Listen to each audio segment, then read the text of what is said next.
war to stop. I want to save lives that are being people being killed by the millions. It's the millions. It's so much worse than the numbers that you're getting, which are fake numbers.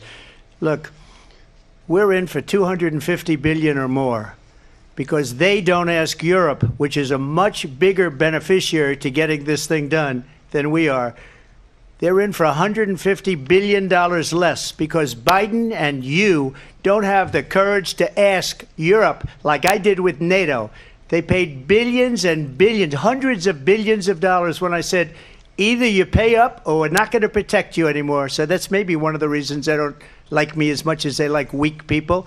But you take a look at what's happening. We're in for 250 to 275 billion. They're into 100 to 150. They should be forced to equalize. With that being said, I want to get the war settled. I know Zelensky very well, and I know Putin very well. I have a good relationship, and they respect your president, okay? They respect me. They don't respect Biden. How would you respect him? Why? For what reason?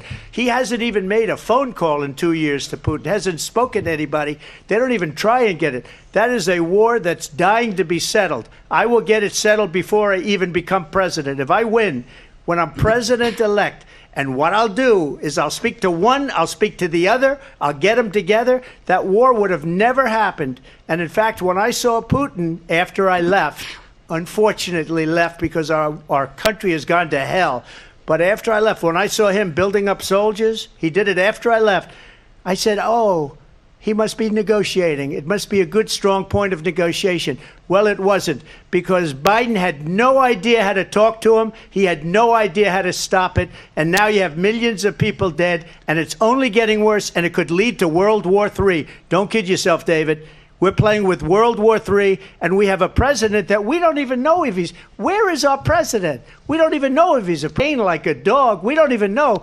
Is he our president? But we have a best interest to get this war finished and just get it... First of all, it's important to remind the former president you're not running against Joe Biden, you're running against me.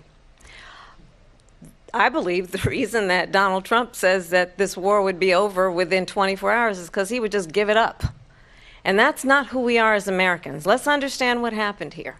I actually met with Zelensky a few days before Russia invaded, tried through force to change territorial boundaries, to defy one of the most important international rules and norms, which is the importance of sovereignty and territorial integrity. And I met with President Zelensky. I shared with him American intelligence about how he could defend himself.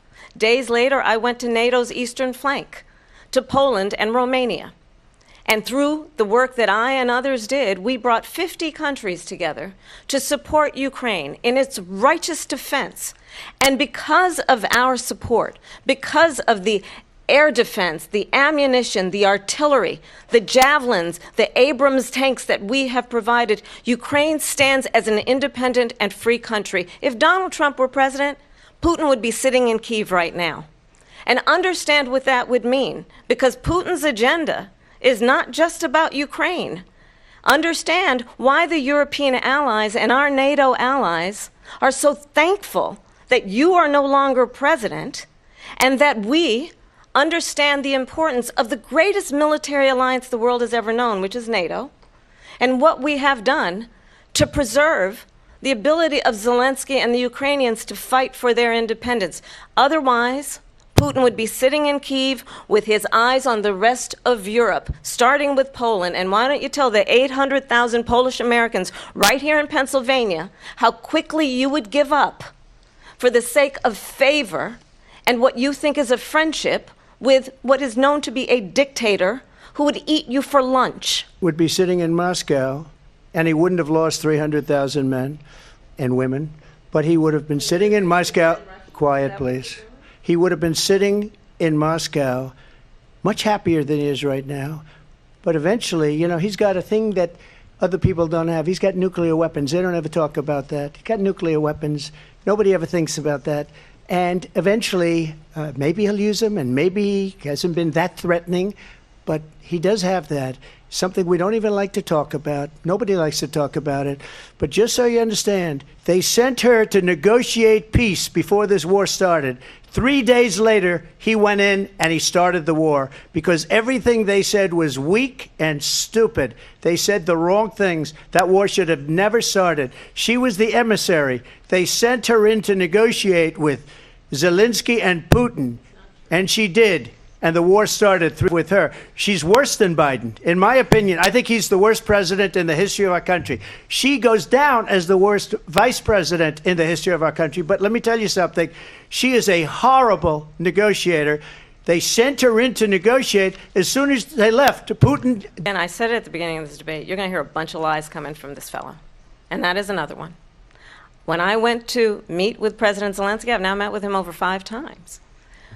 The reality is it has been about standing as America always should, as a leader upholding international rules and norms, as a leader who shows strength, understanding that the alliances we have around the world are dependent on our ability to look out for our friends and not favor our enemies because you adore strong men instead of caring about democracy. And that is very much what is at stake here. The President of the United States is commander-in-chief, and the American people have a right to rely on a president who understands the significance of America's role and responsibility in terms of ensuring that there is stability and ensuring we stand up for our principles and not sell them for the benefit of personal flattery. Amazing thing I've ever seen. He got these countries, the 28 countries at the time, to pay up. He said, I've never seen, he's the head of NATO. He said, I've never seen. For years, we were paying almost all of NATO. We were being ripped off by European nations, both on trade and on NATO. I got them to pay up by saying one of the statements you made before, if you don't pay, we're not going to